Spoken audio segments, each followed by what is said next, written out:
Hello everyone, good morning, good evening. आज हम पढ़ेंगे मोलारता यानी मोलारिटी। ये मोलारता क्या है, ये अक्सर हम याद करते हैं और भूल जाते हैं। तो मैं आज आपको बहुत ही इजी लैंग्वेज में मैं बताऊंगी ये मोलारता क्या है। तो देखिए, मैंने एक डेफिनेशन लिखा है। एक लीटर विलयन में उपस्थित विलेय पदार्थ के मोलों की संख्या को मोलारता कहते हैं। ये तो है हमारी बुक का डेफिनेशन, लेकिन डेफिनेशन याद करने से पहले हमको कुछ टर्म्स को समझना होगा। जैसे लीटर क्या है, ये आप सब जानते हैं। किसी भी लिक्विड को मापने के लिए एक इकाई का यूज होता है, एक यूनिट का इस्तेमाल करते हैं, हम यूज करते हैं, उसको बोलते हैं लीटर। विलयन क्या है ये मैं आपको समझाऊंगी। सबसे पहले हम लेते हैं एक कंटेनर में क्या लेते हैं, मान लेते हैं पानी भर दिए हैं। कितना पानी है, कितना पानी लेंगे, 1 लीटर। यहाँ पे हम लेंगे 1 लीटर पानी। तो 1 लीटर पानी हम बोलते हैं, ये जो पानी हम लिए हैं H2O, इसको बोला जाता है विलायक, या इसको हम बोलते हैं सॉल्वेंट। विलायक बोलेंगे या सॉल्वेंट बोलेंगे। अब इस विलायक में या इस पानी में हम मिलाएंगे विलेय पदार्थ। विलायक इसको बोलेंगे, इसको बोलते हैं सॉल्यूट, यानी कोई भी सॉल्ट या शुगर। जैसे हम लोग लेंगे नमक या शक्कर ले लेंगे, है ना। तो 1 चम्मच लेंगे हम शक्कर या नमक।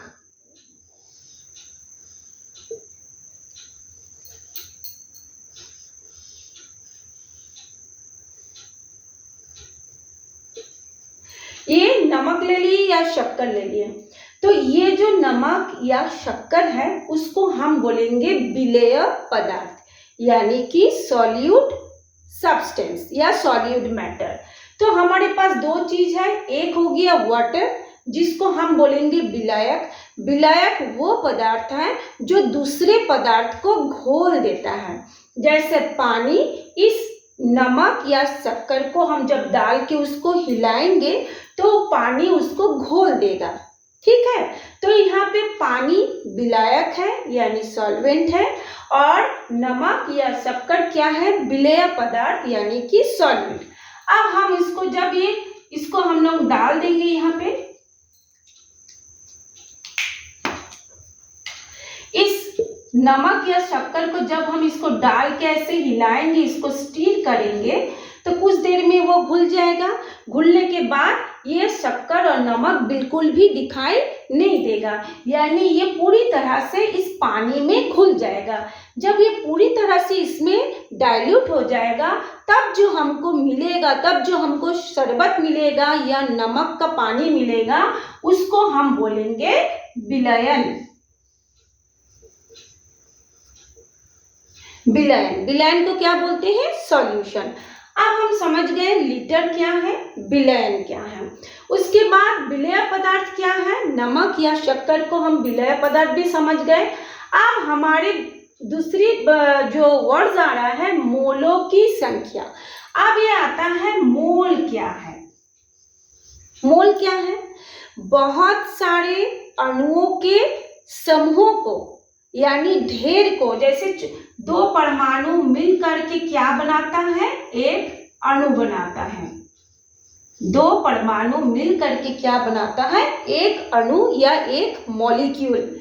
तो बहुत सारे मॉलिक्यूल के जब समूह होगा या ग्रुप में होगा या ढेरी में होगा या हिप में होगा, तब हम उसको बोलेंगे मोल, यानी बहुत सारे अणुओं के समूह को हम बोलेंगे मोल। जैसे हमने यहाँ पे 1 स्पून क्या डाला था, नमक डाला था। तो नमक क्या फॉर्मूला क्या है, NaCl, यानी इसमें सोडियम और क्लोराइड मिलकर के बना है। तो इसको जब हम लोग अणु निकालेंगे तो सोडियम क्लोराइड का अणु बहुत सारा, जैसे सोडियम का एटॉमिक वेट कितना है, परमाणु द्रव्यमान कितना है, क्लोराइड का परमाणु द्रव्यमान कितना है, दोनों को जोड़ेंगे तब मतलब उसके अणु की संख्या को हम लोग निकाल सकते हैं। उसमें भी एक फॉर्मूला है, उसको हम आपको बताएंगे। तो बहुत सारे अणुओं के समूह को हम बोलते हैं मोल। अब वो जो मोल है वो कितनी संख्या में उपस्थित है इस 1 लीटर पानी में, उसको बोलते हैं मोलारता। तो मेरे ख्याल से आप लोगों का ये जो छोटे छोटे टर्म्स है आप समझ गए होंगे। अब हम उसको आगे करते हैं।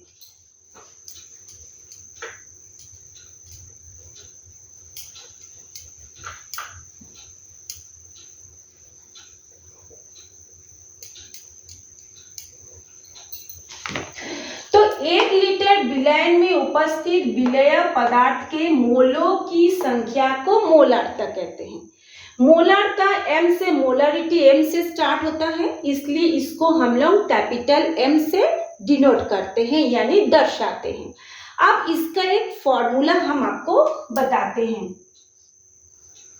मोलारता यानी M बराबर क्या होगा, जैसे जैसे हमने डेफिनेशन लिखा है सेम टू सेम वैसे इसका फॉर्मूला होगा। ऊपर में लिखेंगे हम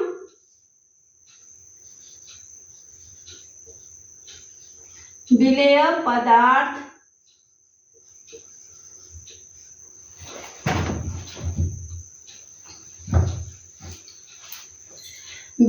पदार्थ की मोलों की संख्या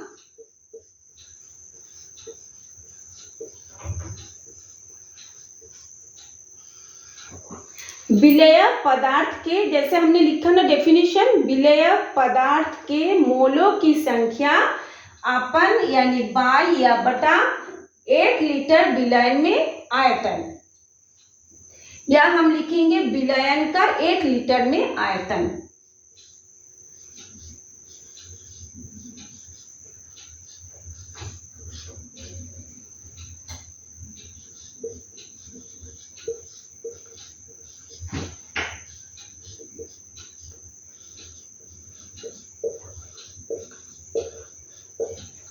तो मोलारता बराबर क्या लिखे,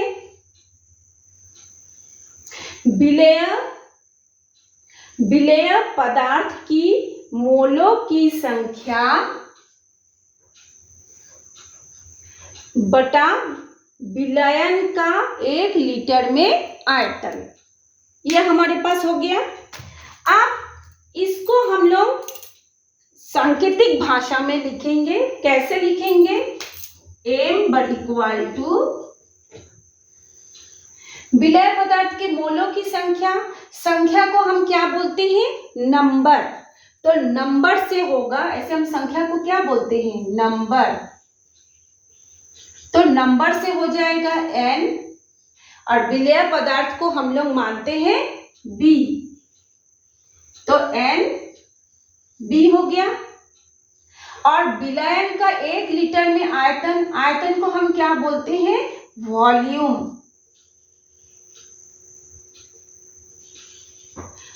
बोलते हैं। तो वॉल्यूम को क्या बोलेंगे, V से नापेंगे, है ना।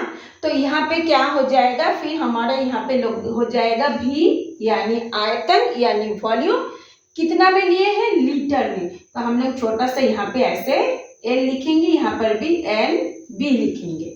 मैं और थोड़ा सा क्लियर करके लिख दूं,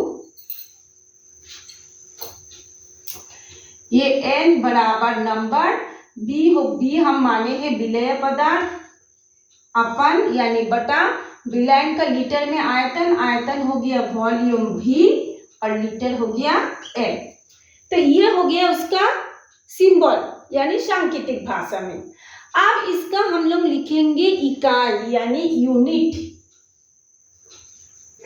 यूनिट लिखेंगे, या इसको हम बोलेंगे इकाई।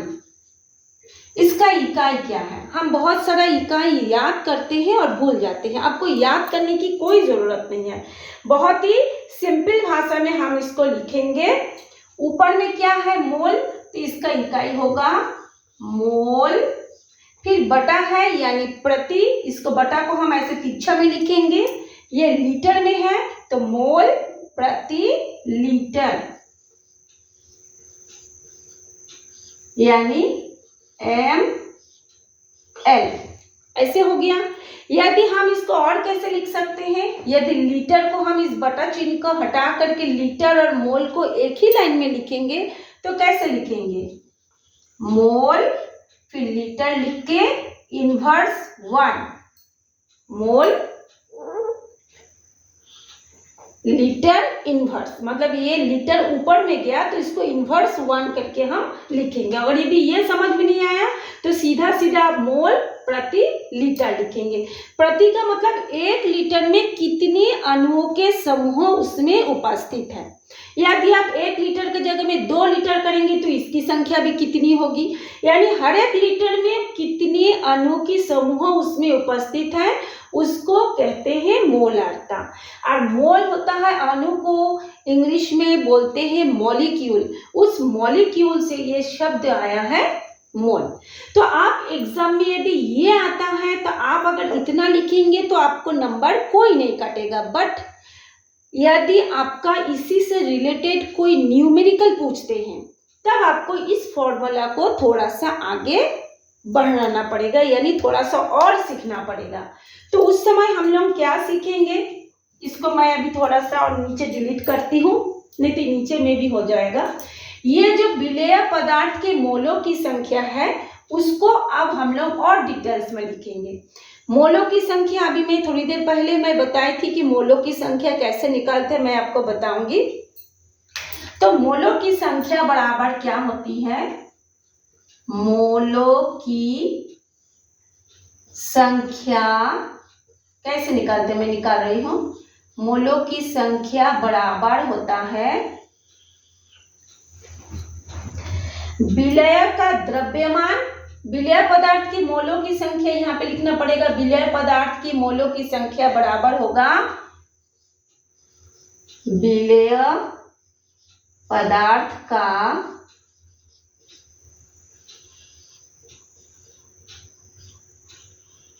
द्रव्यमान, विलेय पदार्थ का द्रव्यमान बटा यानी बाई करके या अपन करके हम क्या लिखेंगे, विलेय का मोलर द्रव्यमान, विलेय पदार्थ का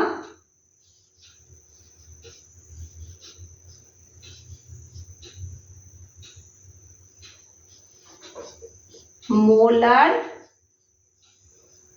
द्रव्यमान। तो इस दोनों में फिर क्या अंतर है, विलेय पदार्थ का द्रव्यमान जब आप न्यूमेरिकल बनाएंगे ये द्रव्यमान आपको दे देगा, और विलेय पदार्थ का मोलर द्रव्यमान आपको निकालना पड़ेगा। कैसे निकालेंगे, मान लीजिए NaCl है तो इसका मोलर द्रव्यमान कैसे होगा, Na का एटॉमिक वेट कितना होता है 23 प्लस क्लोरीन का कितना होता है 35.5, इन दोनों को जोड़ेंगे तो कितनी, ये भी 5 आते हैं, इन दोनों को जोड़ेंगे तो कितना आएगा 40 आएगा। तो विलेय पदार्थ का द्रव्यमान बटा विलेय पदार्थ का मोलर द्रव्यमान बराबर होता है विलेय पदार्थ के मोलों की संख्या। ये हो गया इसका फॉर्मूला। यदि आपको पूछे कि मोलों की संख्या को कैसे निकालेंगे तो आप बोलेंगे विलेय पदार्थ का द्रव्यमान बटा विलेय पदार्थ का मोलर द्रव्यमान, उसी को कहते हैं आपका मोलों की संख्या। ठीक है, अब इसको हम लोग सांकेतिक भाषा में कैसे लिखेंगे, इसमें विलेय पदार्थ का द्रव्यमान, द्रव्यमान को बोला जाता है मास।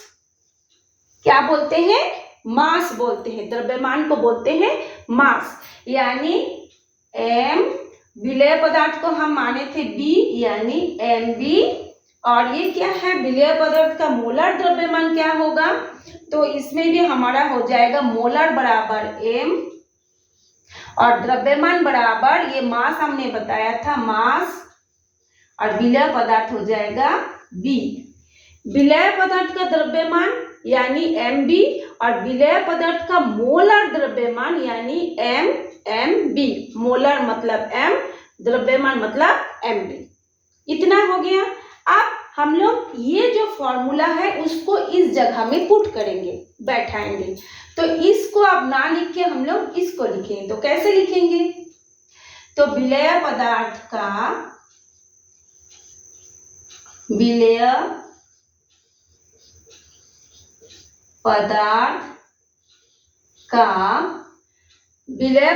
की या विलेय पदार्थ का मोलों की संख्या में हम जगह पे हम लिखेंगे विलेय पदार्थ का द्रव्यमान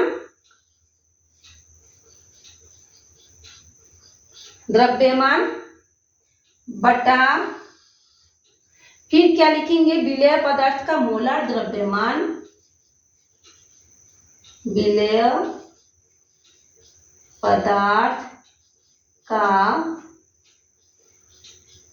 मोलर, इसका पेन को थोड़ा सा दूसरा पेन ले लेते हैं, मोलर द्रव्यमान। ये इसके जगह में हमने इसको लिखे। अब उसके नीचे क्या था? विलयन का 1 लीटर में आयतन गुना विलयन का 1 लीटर में आयतन।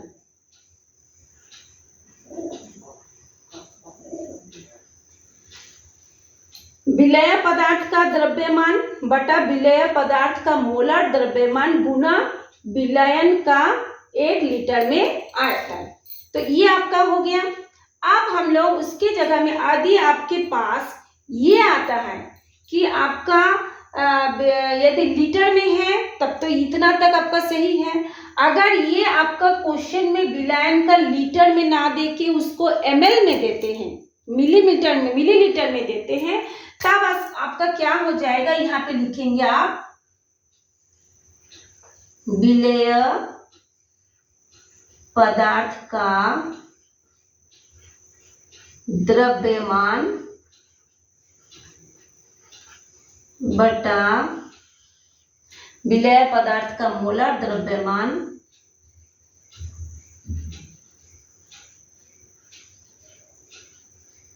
मोलर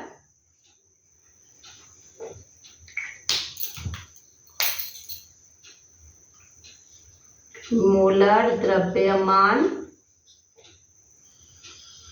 फिर गुना क्या करके विलयन का लीटर में आयतन ना करके करेंगे, इसमें विलयन का मिलीलीटर में आयतन, विलयन का ml में आयतन।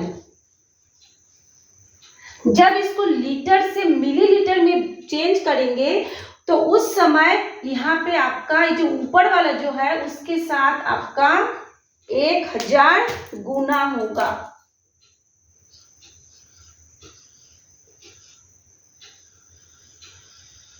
देखिए, विलेय पदार्थ का द्रव्यमान बटा विलेय पदार्थ का मोलर द्रव्यमान गुना विलयन का 1 लीटर में आयतन।